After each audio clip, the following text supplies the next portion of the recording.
The biggest mobility challenges facing cities today are centered around two things. One is we're seeing rapid growth in population in cities around the globe.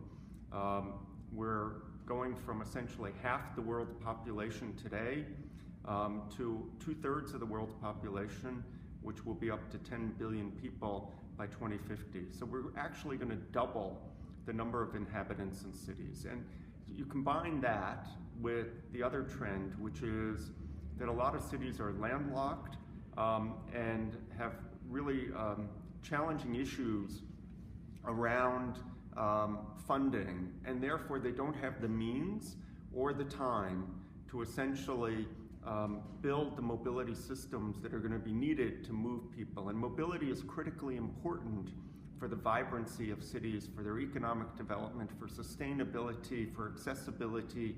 These are the keys to making cities being the centers that we want them to be going forward. So in many ways, the cities are ill-equipped for stepping up to the mobility challenges that lie ahead.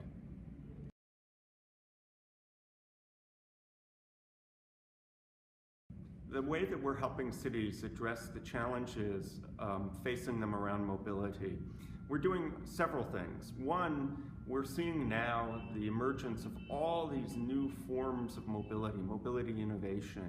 And we've been working with several cities on building pilots and ecosystems to essentially demonstrate the power of what all this innovation can do. This is all sort of one-offs, and eventually what you'll do is build an ecosystem. So we're trying to help them lay the foundation to take advantage of all of the innovation that's coming.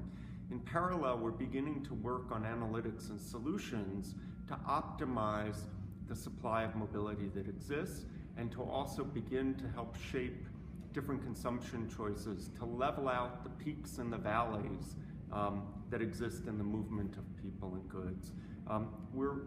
The future of mobility is coming. It's coming really quickly. It is absolutely critical that cities step up to this challenge. They will have to work against some of the existing sort of operating processes where they kind of optimize by single mode. And what we're doing is we're helping them build these ecosystems to make this happen. And our role is to help accelerate realizing the benefits from the future of mobility, which are many. We will have the ability to travel faster, safer, cleaner, cheaper, and tailored the way we want. That is the promise of future of mobility, and the question is, how do we get from where we are today to realizing those benefits?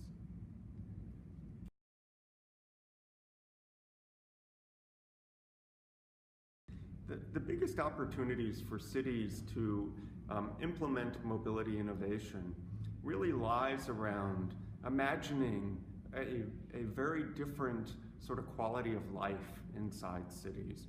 We are very close with this transformation of future of mobility to greatly reducing or eliminating traffic accidents and fatalities. Over 1 million people die on the planet every year in car accidents. We are getting to the point with increased electrification of addressing greenhouse gases and carbon emissions, which not only affects global warming, but in fact actually affects health and asthma and the particulates that exist with the population in the city. One of the great things about mobility innovation is that it opens up new possibilities at lower cost for people that may not live today where mass transit exists to gain access to mobility. And what that does for them is it creates economic opportunities, and it helps them secure health care when they need it. So it's extraordinarily important that these opportunities get realized. And what we're seeing is so much experimentation across the globe in cities. And we're trying to help sort of share those insights and those best practices and help cities really realize the value here. And the net of it is that we will be able to move faster, but collectively we'll spend less money and the quality of life will go up. So it's an extraordinary opportunity that sits before us.